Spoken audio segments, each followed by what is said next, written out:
আজকে আমরা আসলে এমন একটা জায়গায় এসে দাঁড়িয়েছি যেখানে নাগরিকের যে অধিকার, নাগরিকের যেই চলাচলের স্বাধীনতা, যে অধিকার সাংবিধানিক মতে সংবিধানের ৩৬তম অনুচ্ছেদ অনুযায়ী আমাদের যে চলাচলের স্বাধীনতা, সেই স্বাধীনতায় সরাসরি হস্তক্ষেপ করা হচ্ছে। আপনারা জেনেছেন যে নাইমুদ্দিন নৃবিজ্ঞান বিভাগের আমাদের বড় ভাই, যে যাকে গতকাল সোহরাওয়ার্দী উদ্যানে যেই ঘটনা ঘটেছে, আমরা তার তীব্র প্রতিবাদ জানাই।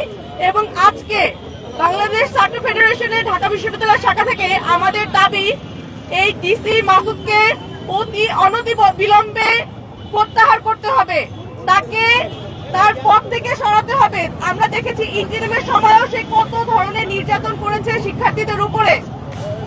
দ্বিতীয়ত, এই যে শিক্ষামন্ত্রী জানিয়েছেন যে যে কোনো ধরনের যখন সন্ধ্যার পরে কিশোররা বাইরে ঘোরাঘুরি করবে তাদেরকে সার্চ করা যাবে, এই বিষয়টিকে সে যেভাবে উপস্থাপন করেছে যে আননেসেসারি চলাফেরা, এই চলাফেরাটা এত অস্বচ্ছ, যার আন্ডারে আমরা দেখতে পাচ্ছি যে শিক্ষার্থীদেরকে অকারণেই বিভিন্ন ধরনের সমস্যার সম্মুখীন হতে হচ্ছে, যার ফলে আমরা দেখেছি নাইমুদ্দিন ভাইকে গতকালকে মাটিতে নামিয়ে মারা হয়েছে। আমরা বলতে চাই, এই যে মোরাল পুলিশিং, মাদক নিরোধের নামে এই যে মোরাল পুলিশিং শুরু হয়েছে, সেটি কোনোভাবেই কাম্য নয়।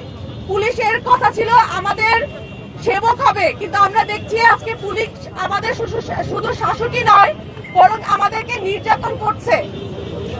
এবং আমরা এই ধরনের মোরাল পুলিশিং বন্ধ করতে চাই। এবং আমরা ছাত্র ফেডারেশন থেকে মাদকের বিরুদ্ধে জিরো টলারেন্স রেখেই বলতে চাই যে ডিসি মাসুদের এই ধরনের কাজের জন্য শুধু তাকেই বরখাস্ত নয়, বরং যেই পুলিশ এর সাথে সম্পৃক্ত ছিল তাদের সকলকেই মামলার আওতায় আনা হবে এবং উপযুক্ত শাস্তি প্রদান করবে স্বরাষ্ট্র মন্ত্রণালয়।